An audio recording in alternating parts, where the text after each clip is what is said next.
والصلاة والسلام على سيد المرسلين وعلى آله وأصحابه أجمعين. أما بعد فأعوذ بالله من الشيطان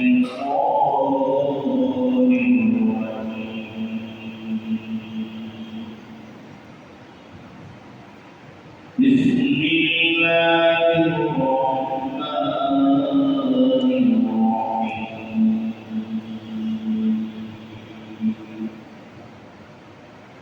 ما كان محمد أبا أحد من رجالكم ولكن رسول الله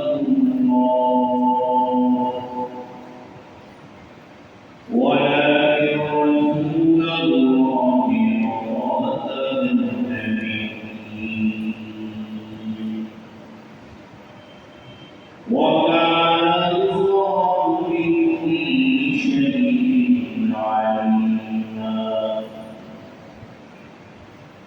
إن الله وملائكته يصلون على النبي يا أيها الذين آمنوا صلوا عليه وسلموا تسليما.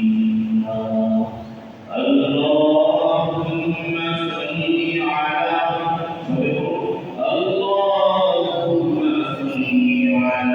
سيدنا ونبينا وشفيعنا وحبيبنا ومولانا محمد صلى الله عليه وعلى آله وأصحابه وسلم. اللهم صل على سيدنا ونبينا وشفيعنا وحبيبنا ومولانا محمد صلى الله عليه وعلى آله وأصحابه وسلم. بلغ العلا بكماله كشف الدجى بزمانه حسنت جميع خصاله. صلوا عليه وآله. سلموا يا قوم صلوا على صدر الأمين مصطفى هدايا منا رحمة للعالمين. لا إله إلا الله لا إله إلا الله لا إله إلا الله لا إله إلا الله محمد رسول الله صلى الله عليه وسلم.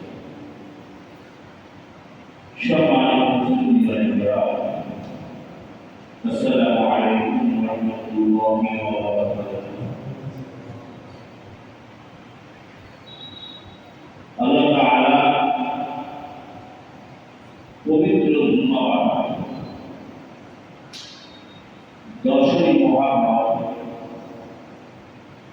1448 আমাদেরকে জুমার নামাজ পড়ার জন্য মসজিদে এসে হাজির العالمين والشكر لكم الحمد لله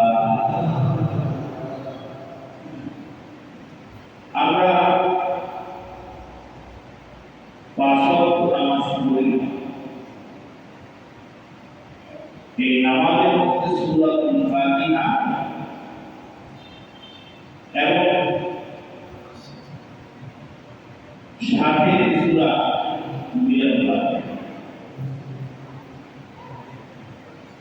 আমরা অধিকাংশ সময় সূরা ফাতিহা থেকে সূরা নাস পর্যন্ত যে সূরাগুলো আল্লাহ তাআলা কোরআন শরীফের শেষের দিকে উল্লেখ করেছেন আমরা অনেকেই অনেক সময় সেই তেলাওয়াত করতে থাকি সূরাগুলো। তার মধ্যে একটি সূরা হলো সূরাতুল লাহা। কিনা সূরাতুল আমি আজকে প্রথমত সূরাতুল লাহা সম্পর্কে আলোচনা করব। শেষের দিকে গিয়ে মহাভারত সম্পর্কে কিছু আলোচনা করার উদ্দেশ্য হচ্ছে আমরা শুনব এবং এটাকে আমল করার জন্য চেষ্টা করব। আল্লাহ তাআলা কোরআন শরীফের মধ্যে যে আয়াতগুলো নাযিল করেছেন শোনা, পড়া এবং আমল করা। আমরা আলোচনা শুনে যতটুকু শিক্ষা গ্রহণ করতে পারি বা যতটুকু আমল করতে পারি আল্লাহ আমাদের সেই তৌফিক দান করুন। আমিন। আমি প্রথম তেলাওয়াত করব সূরাতুল লাহা। আপনারা খেয়াল করবেন কার মধ্যে ভুল আছে, যারা ভুলটা শেষে চেষ্টা করবেন দেখে নেওয়ার। আমি তেলাওয়াত করতেছি। أعوذ بالله من الشيطان الرجيم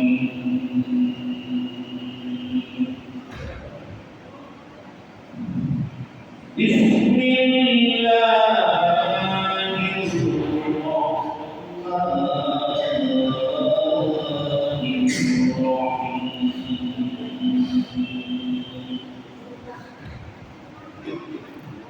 تبت يدا أبي لهب وتب ما أغنى عنه ماله وما كسب سيصلى نارا ذات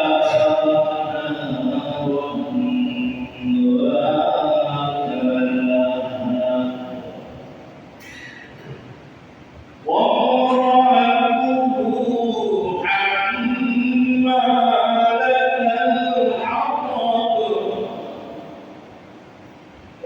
في جيدها حبل من مسد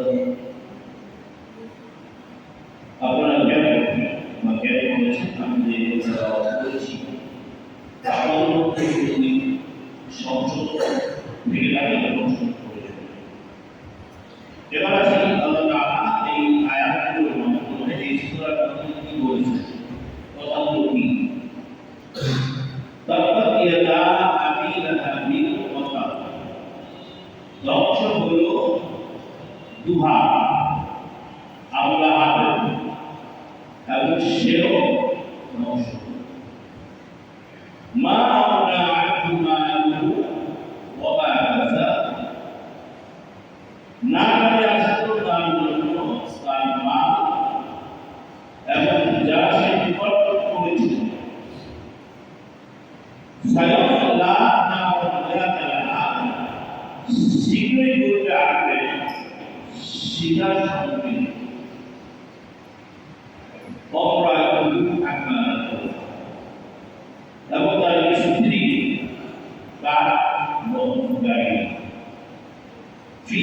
ফিহা হাকিমুন ইনসাফ, তার গলায় রশি বাঁধা থাকবে পাকা। এই হলো সূরা আল-আহজাবের গল্প। এবার আমি যে কথাগুলো বলতে চাই, আল্লাহ তাআলা কি কারণে কেন আবু লাহাবের প্রতি এতটাই রাগান্বিত হয়েছেন, এরকম নাম নিয়ে কোরআন শরীফের মধ্যে কারো আলোচনা আর করেন নাই। একটা ব্যক্তির নাম দিয়েছেন আল্লাহ তাআলা, রাসূলুল্লাহ সাল্লাল্লাহু আলাইহি ওয়াসাল্লামের সাথে বেয়াদবি করার জন্য কি হলেন আবু লাহাব। তো এখানে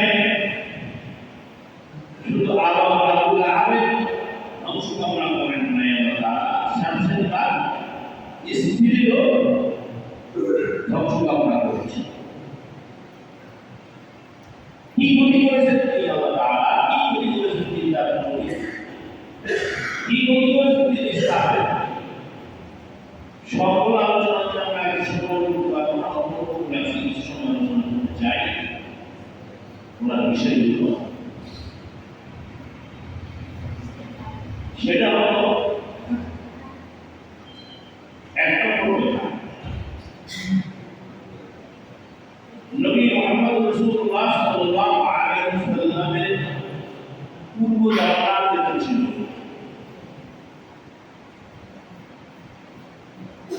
অথবা রাসূলুল্লাহ সাল্লাল্লাহু আলাইহি ওয়াসাল্লামের বর্তমান অবস্থা যেটা ছিল, কিতাবের মধ্যে লিখছে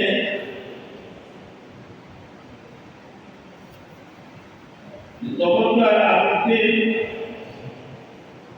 যে গোত্রগুলো ছিল, এই গোত্রগুলোর মধ্যে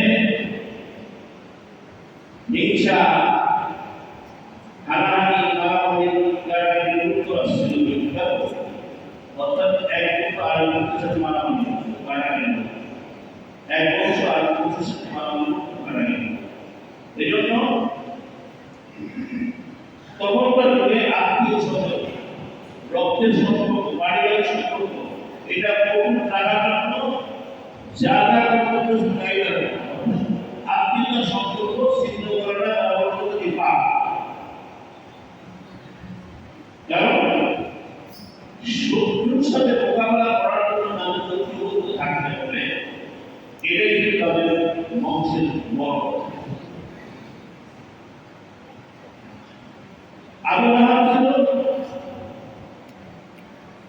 নবী মুহাম্মদ রাসূলুল্লাহ সাল্লাল্লাহু আলাইহি ওয়াসাল্লামের ভাতিজা আবু লাহাব, আর আবু লাহাব চাচা। তাফসীরের মধ্যে লিখছে আল্লাহ তাআলা নবী মুহাম্মদ রাসূলুল্লাহ সাল্লাল্লাহু আলাইহি ওয়াসাল্লামের প্রকাশ্যে ইসলামের দাওয়াত দেওয়ার জন্য ওহী নাযিল করলেন।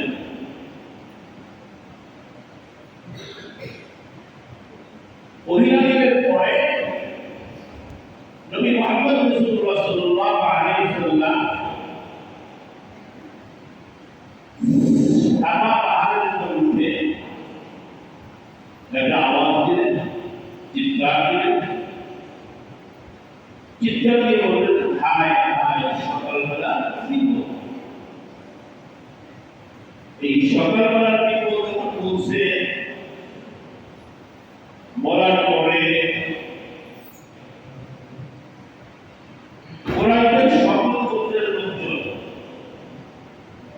সকল পরিবারের লোকজনদের মধ্য থেকে অধিকাংশ লোকে নবী মুহাম্মদ রাসূলুল্লাহ সাল্লাল্লাহু আলাইহি ওয়াসাল্লামের এই আহ্বানে সাড়া দিয়ে চলে আসছে। অনেকগুলো কথাবার্তা তাদেরকে বলার পরে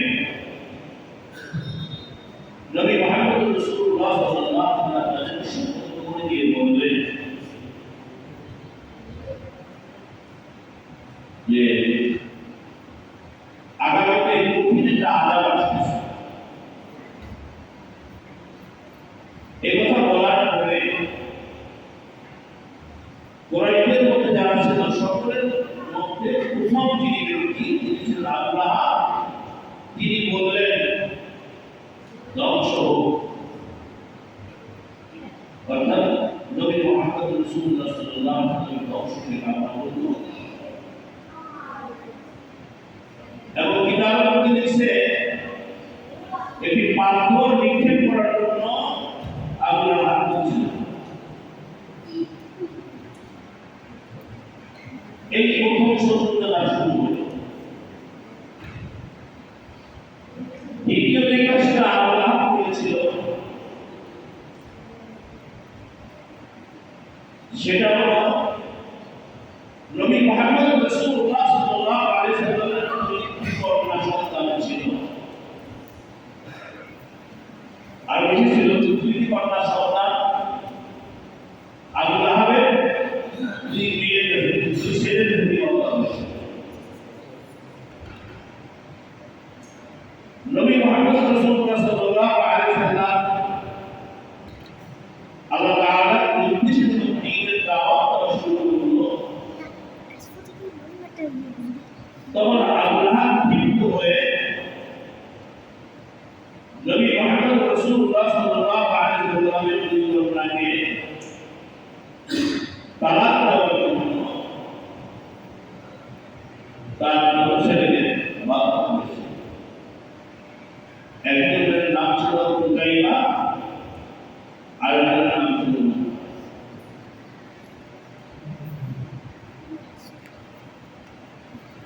তাফসীর থেকে কথা জানা যায় শুধু তারা তালাকই দেন নাই, এই দুই ছেলের মধ্যে এক ছেলে নবী মুহাম্মদ রাসূলুল্লাহ সাল্লাল্লাহু আলাইহি ওয়াসাল্লামের গায়ে থুতু রেখে দিয়েছিল। বলে নামাজ পড়ে যদি গায়ে লাগে তখন নবী মুহাম্মদ রাসূলুল্লাহ সাল্লাল্লাহু আলাইহি ওয়াসাল্লাম রাগান্বিত হয়ে বলেছিলেন, হে আল্লাহ, তোমার কুকুরগুলোর মধ্য থেকে একটি কুকুর ওর উপরে লাগাইয়া দাও। এরপরের যে ঘটনাটা হয়েছে তাফসীর থেকে পাওয়া যায়, হাদিস থেকে পাওয়া যায়, আবু লাহাব একবার সিরিয়া বাণিজ্যিক সফরে গিয়েছিল, সাথে তার ছেলেকে নিয়ে গিয়েছিল। প্রতিমধ্যে রাত হয়ে গেল, বিশ্রাম নেওয়া লাগবে, ঘুমানো লাগবে। তখন আবু লাহাব তার সাথে থাকা যে কাকারা ছিল তাদেরকে বলল, আমার ছেলেদের প্রতি নজর রাখবে, কেননা নবী মুহাম্মদ সাল্লাল্লাহু আলাইহি ওয়াসাল্লাম আমার ছেলেদের বিরুদ্ধে আল্লাহ তাআলার কাছে যে কথা বলেছে, আমি ভয় পাইতেছি যে খুব সময় কঠিন সূত্রা এসে আমার সঙ্গে নিয়ে যায়। তো রাতে সতর্কতা অবলম্বন করার জন্য চতুর্দিক মুখগুলো রেখে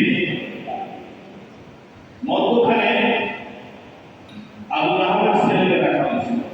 তারপরে ওর জায়গায় কোনো হিংস্র জানোয়ার আসবে না, তারা নিতে পারবে না। কিন্তু আল্লাহ তাআলা রাতের আধারে একটি বাঘ পাঠিয়ে দিলেন। এই বাঘটি এসে সকল উটের পেছনে হেড করে আবু লাহাবের দুই ছেলে, যে ছেলে নবী মুহাম্মদ রাসূলুল্লাহ সাল্লাল্লাহু আলাইহি ওয়াসাল্লামের গায়ে নিক্ষেপ করেছিল, তাকে মেরে জিব্রাইল করে দিয়ে ফেলেছে, রাখতে পারে না। তাফসীর থেকে জানা যায় নবী মুহাম্মদ রাসূলুল্লাহ সাল্লাল্লাহু আলাইহি ওয়াসাল্লামের ঘর আর আবু লাহাবের ঘর পাশাপাশি ছিল। এবং বাড়ির মধ্যে আরো ঘর ছিল। আবু লাহাবের সাথে সকলে একত্রিত হয়ে নবী মুহাম্মদ রাসূলুল্লাহ সাল্লাল্লাহু আলাইহি ওয়াসাল্লাম যখন সিজদায় গিয়ে নামাজের মধ্যে তার পিঠের উপরে ছাগল, ভেড়া, দুম্বা, নারীগুলো ইসলাম নামাজ তাফসীর থেকে আলাদা যায় আবু লাহাবের স্ত্রী প্রতি রাতে বিভিন্ন জায়গা থেকে গাছের কাটা গাছের ডালপালায় কাটাওয়ালা হইলে নবী মুহাম্মদ রাসূলুল্লাহ সাল্লাল্লাহু আলাইহি ওয়াসাল্লামের দরজার সামনে যাতে করে ভোরবেলা যদি নামাজ পড়তে বের হবে তখন তাদের পায়ে কাটাগুলো উঠে এইভাবে নবী মুহাম্মদ রাসূলুল্লাহ সাল্লাল্লাহু আলাইহি ওয়াসাল্লামকে আপনার স্ত্রী কষ্ট দিত নির্যাতন। এরপরে ঘটনাটি দেখা যাচ্ছে সেটা হলো নবী মুহাম্মদ রাসূলুল্লাহ সাল্লাল্লাহু আলাইহি ওয়াসাল্লামের বড় ছেলে আবু কাসেম তিনি মারা গেলেন। তার কিছুদিন পর তার দ্বিতীয় ছেলে আব্দুল্লাহ মারা গেলেন। যেখানে কেউ মারা গেলে আত্মীয় স্বজন পাড়া প্রতিবেশী বন্ধু মহল এসে সান্ত্বনা দেয়। এখানে তার বিপরীত ঘটনা ঘটেছে। আবু লাহাব আনন্দিত হয়ে কুরাইশদের কাছে গিয়া বলতেছিল যে মুহাম্মদ আজ থেকে নিঃসন্তান হয়ে গেছে, ওর নাম হিসেবে আমাদের নাম থাকবে না, ওর বংশে বাধা দেওয়া কেউ। এইভাবে সে গিয়া আনন্দ উল্লাস করতে করতে কুরাইশদের মাঝে এই কথাগুলো বিতরণ। এইভাবে নবী মুহাম্মদ রাসূলুল্লাহ সাল্লাল্লাহু আলাইহি ওয়াসাল্লাম নবী মুহাম্মদ রাসূলুল্লাহ সাল্লাল্লাহু আলাইহি ওয়াসাল্লাম দাওয়াত দিয়ে বিভিন্ন জায়গায় যেতে আবু লাহাব তার পিছনে যেতেন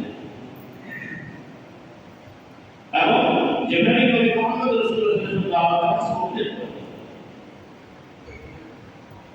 সেখানে আবু লাহাব তার বিপরীতে কথা বলতেন এবং নবী মুহাম্মদ রাসূলুল্লাহ সাল্লাল্লাহু আলাইহি ওয়াসাল্লামের দাওয়াত তারা গ্রহণ না করে এইভাবে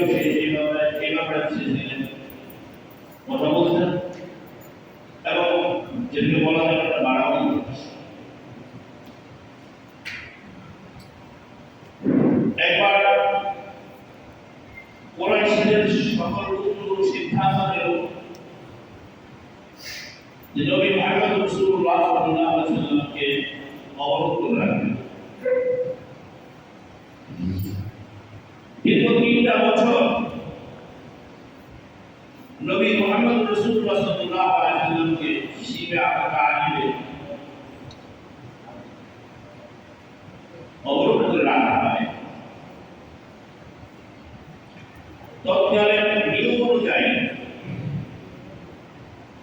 নবী মুহাম্মদ রাসূলুল্লাহ সাল্লাল্লাহু আলাইহি ওয়াসাল্লামের বংশে যারা ছিলেন তারা কেউ নবী মুহাম্মদ সাল্লাল্লাহু আলাইহি ওয়াসাল্লামের সাথে চলে যায়। তারা অবরোধের সাথে অবরোধ হয়েছিল এবং 3টা বছর তারাও কষ্ট করেছিল। এতেই আবু লাহাব এই বংশ থেকে বের হয়ে গিয়ে কাফেরদের সাথে একত্রিত হয়ে মুহাম্মদ রাসূলুল্লাহ সাল্লাল্লাহু আলাইহি ওয়াসাল্লামের বিরোধিতা নিয়ে এইভাবে অসংখ্য ঘটনা আছে। আবু লাহাবের দ্বারা আল্লাহর স্ত্রীরা যার কারণে আল্লাহ তাআলা রাগান্বিত হয়ে আবু লাহাবের অভিশাপ দিয়ে আয়াত নাযিল করলেন, তাব্বাত ইয়াদা আবি লাহাবিন ওয়া তাব।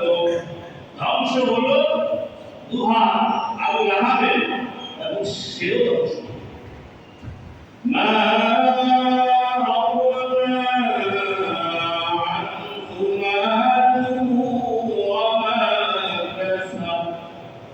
না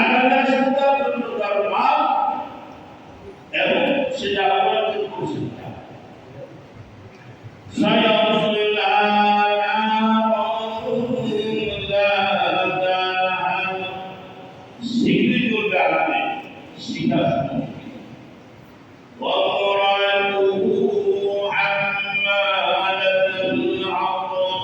এবং তার স্ত্রী কাঠ বহনকারী في جيدها حبل من مسد তার গলায় রশি পাকানো থাকবে অর্থাৎ পাকানো রশি তার গলায় লাগানো এইভাবে এই পাঁচটি আয়াতের মাধ্যমে আল্লাহ তাআলা আব্রাহামকে অভিশাপ দিয়েছিলেন যার কারণে আল্লাহর মৃত্যুর পর বা মৃত্যুর পর না মৃত্যুর আগে চরম অপমান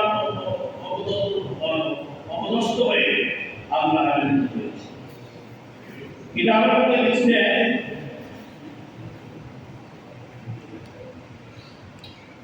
আল্লাহ মারা যাওয়ার পূর্বে তার শরীরে ফুসকুড়ি উঠছিল। তার এই ফুসকুড়িকে বলা হচ্ছে সংগ্রাম রোগ। এই সংগ্রাম রোগ দেখে তার স্ত্রী পুত্রকন্যা আত্মীয় তার কাছে সবাই চলে গেছে।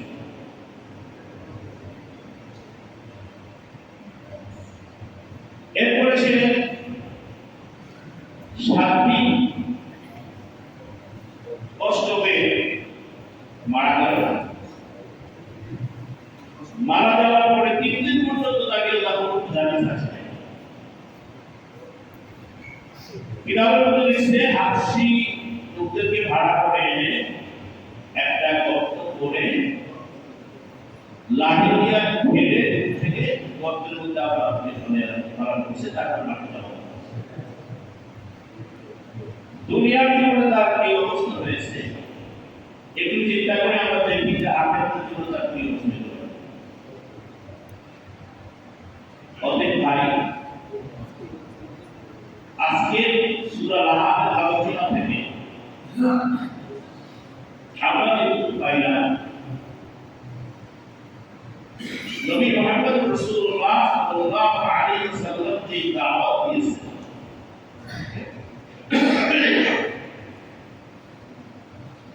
এই দাওয়াতের চরম বিরোধিতা করার কারণে আল্লাহ তাআলা তার অংশগ্রহণ করেছেন এবং মৃত্যুর পূর্বে তার জীবনে যে ঘটনা ঘটেছে মারাত্মক অবস্থা হয়েছে। মৃত্যুর পরবর্তী জীবনটা কি হয়েছে আমরা এই শিক্ষা থেকে শিক্ষা গ্রহণ করে কোনো অবস্থাতেই আমরা রাসূলুল্লাহ সাল্লাল্লাহু আলাইহি ওয়াসাল্লাম যে দাওয়াত দিয়েছেন এই দাওয়াতের কাজ যারা করেন আমরা তাদের আল্লাহ আমাদের ইবাদত করেন। আজকে 10ই মুহররম 1448 হিজরি আরবি বছরের প্রথম মাস হচ্ছে মুহররম মাস। বাংলা বছরের প্রথম মাস হচ্ছে পয়লা, ইংরেজি বছরের প্রথম মাস হচ্ছে জানুয়ারি মাস। আমরা মুসলমান নাই, এই জানুয়ারি মাস আর বৈশাখ মাসের প্রথম দিনটাকে খুব ভালো করে পালন করে না, বিশাল বিশাল উৎসব করে আমরা কিন্তু আরবি বছরের প্রথমটা আমাদের খবর যে আরবি বছর শুরু হল। তবে মুহররম মাসের 10 তারিখে আল্লাহ তাআলা প্রতি বিশাল বিশাল ঘটনা ঘটেছে, অনেকগুলো ঘটনা ঘটেছে। সবচেয়ে বড় যে ঘটনা আমাদের কাছে কষ্টের ব্যাপার সেটা হলো 10ই মুহররম। আজকের এই দিনে মুহাম্মদ সাল্লাল্লাহু আলাইহি ওয়াসাল্লামের ওফাতের 50 বছরের পর মুহাম্মদ সাল্লাল্লাহু আলাইহি ওয়াসাল্লামের মৃত্যু ওফাতের 50 বছর পর 1398 বছর পূর্বে এখন থেকে কারবালার প্রান্তরে হযরত ইমাম হুসাইন রাদিয়াল্লাহু তাআলা আনহু তার কাফেলা তার পরিবার বর্গের 72 জন শাহাদাত বরণ করেছিলেন ইয়াদের বাড়িতে। এটা সবচেয়ে মর্মান্তিক বড়। এটা তো আলোচনা করতে গেলে বহু সময় লাগবে, বহুত আলোচনা আছে, আমাদের সময় নাই। দ্বিতীয়ত মুসা আলাইহিস সালাম 10ই মুহররম তুর পাহাড়ে আল্লাহ তাআলার সাথে সাক্ষাৎ করেছিলেন, কথা বলেছিলেন। এবং আল্লাহ তাআলা এই 10ই মুহররম ফেরাউনের হাত থেকে বাঁচাবার জন্য লোহিত সাগরের মধ্য দিয়ে রাস্তা করে দিয়ে রাস্তা পার হওয়ার ব্যবস্থা করে দিয়েছিলেন আল্লাহ তাআলা 10ই আবার এই দিনে এই লোহিত সাগরের পানির মধ্যে ডুবে আল্লাহ তাআলা কি করেছেন? ফেরাউনের মৃত্যুর ব্যবস্থা করেছেন।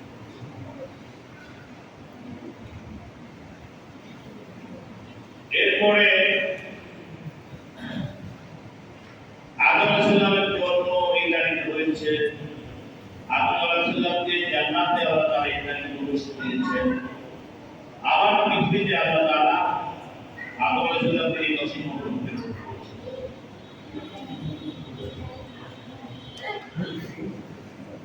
নূহ আলাইহিস সালাম তার জমানায় আপনারা জানেন যে প্লাবন হয়েছিল। 40 দিন পর্যন্ত একটি নৌকায় তারা সেই পানির মধ্যে অবস্থান করছিলেন। 40 দিনের মাথায় নিয়ে আল্লাহ তাআলা নূহ আলাইহিস সালামকে একটি পাহাড়ের চূড়ায় অবস্থান করার ব্যবস্থা করে দিয়েছেন। সেদিন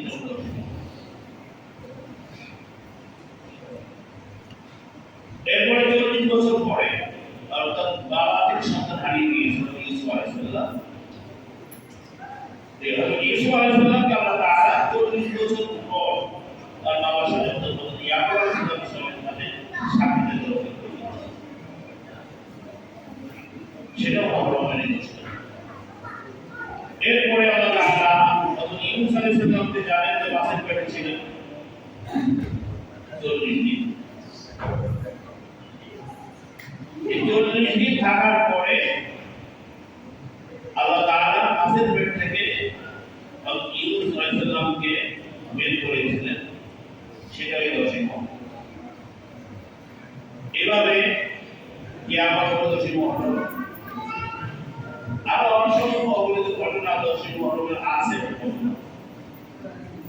আসুন এই 10ই মুহররমকে সামনে রেখে আমাদের জন্য এই বার্তা রাসূল সাল্লাল্লাহু আলাইহি ওয়াসাল্লাম দিয়েছেন, সেটা হলো রোজা রাখা। যারা রোজা রাখছি বছর তো ভালো আলহামদুলিল্লাহ, বলা হয়েছে একটা বছরের গুনাহ মাফ হবে যদি আজকে রোজা রাখে। যারা রোজা রেখেছেন তারা আলহামদুলিল্লাহ, যারা রাখেন আগামী বছর যদি আল্লাহ আপনাদের বাঁচিয়ে রাখেন চেষ্টা করুন 10ই মুহররম রোজা রেখে এই 10ই মুহররম করতে হবে। আল্লাহ তাআলা আমাদেরকে সেই তৌফিক দান করুন। আমিন ওয়া আমিন।